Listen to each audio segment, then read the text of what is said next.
ও directly এসেই break through round the wicket এসে স্লটে বল দিয়েছেন, মারার বল ছিল, মাহফিজুল রবিন হাওয়ায় ভাসিয়ে মেরেছেন মিড অন ফিল্ডারের হাতে। Liton Das makes no mistake. Nihaduzzaman just 5 over শেষ হতেই তাকে আনা হলো, ব্রেক থ্রুর আশায় এনেও দিলেন। মনে হচ্ছে সহজ শুনতে, কিন্তু না, একদমই সহজ নয়, কাজটা কঠিন ছিল। স্পেশালি মাহফিজুল রবিনকে ফেরানো, যিনি খুব ভালো কিছু ইনিংস বিল্ড আপ করছেন এখন পর্যন্ত, যদিও দল অনেকগুলো জয় পায়নি, but look at that shot. Confidence ছিল, কিন্তু একেবারেই বুঝতে পারেননি যে ওখানে লিটন শর্টারেই দাঁড়িয়ে রয়েছেন। ডিস্টেন্সটা পাবার মতোও খেলতে পারেননি। ফিরতে হচ্ছে তাই প্যাভিলিয়নেই। 17 বল থেকে 12 রান করে, দলীয় রান সংখ্যাও খুবই অল্প, মাত্র 21।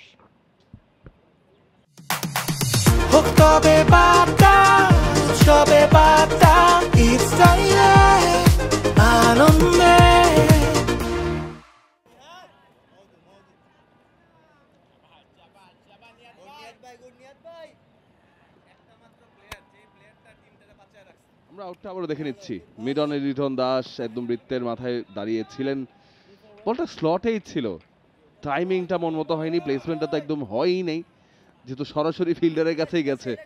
ফিল্ডিং প্লেসমেন্টটা একদম বরাবর ছিল। মিজানুর রহমান নতুন ব্যাটার, 3 নম্বরে ব্যাট করতে চলে এসেছেন। বোলিং চেঞ্জটা আজিজুল হাকিম তামিমের একদম কার্যকরী। স্লিপটা রাখা হয়েছে দুজন ফিল্ডার যে পাওয়ার প্লেতে বাউন্ডারি গার্ড করবেন, একটা লং অফ একটা ডিপ স্কোয়ার লেগে।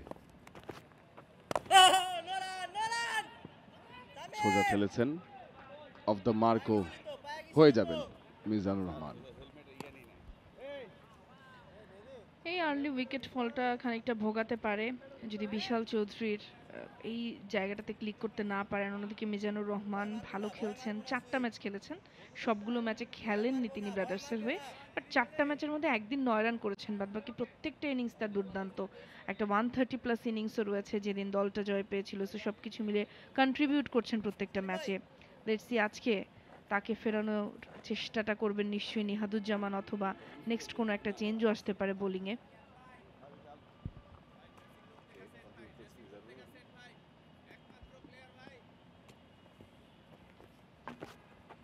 ঝুলিয়ে দিয়েছেন আবারও, ব্যাটার রিস্ক নিলেন না, সোজা ঠেলেছেন সেই লং অফের কাছেই, একটি রান নিয়েই সন্তুষ্ট।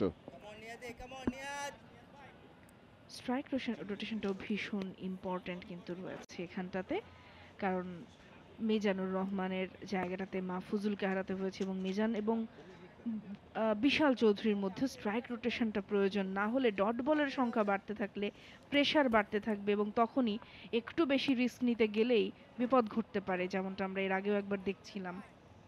ফিল্ড সেটআপের জন্য খানিকটা সময় নিয়ে নেওয়া হয়েছে। একেবারেই শর্ট মিড উইকেটের একজনকে রাখা হয়েছে, মিড অফের দিকে একজনকে রাখা হয়েছে। ব্যাটের ভেতরে কানে লেগেছে, ঠিক সেই জায়গাটায় এইম করছিলেন না মিজানুর রহমান, এবং একটা আনঅর্থোডক্স মিড অফ রাখা হয়েছে, কিছুটা স্ট্রেইটিশ, বেশ ক্লোজ। ওই অফ ড্রাইভটার জন্য যদি লফটেড খেলে থাকেন। আর্ম বল, ডট বল, ভালো ওভার, একেবারেই একটা উইকেট নিয়ে শুরু করলেন, এরপরেও ব্যাটারদেরকে খুব একটা সুযোগ দিচ্ছেন না।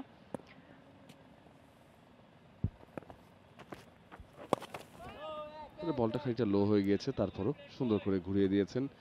সেই ডিপ স্কোয়ার লেগ অঞ্চলেই বলটা যাবে, একটি রানও হয়ে যাবে। উইকেট টেকিং ওভার এর সমাপ্তি নিহাদুজ্জামানের পক্ষ থেকে। 6 ওভার শেষে 24 1 উইকেটে brothers union.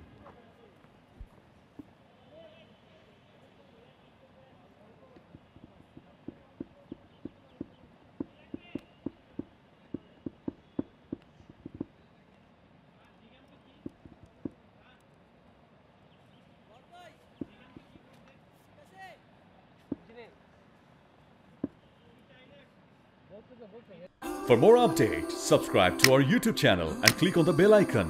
Follow us on Facebook and Instagram. Download T-Sports app to enjoy exciting games and highlights. Visit tsports.com.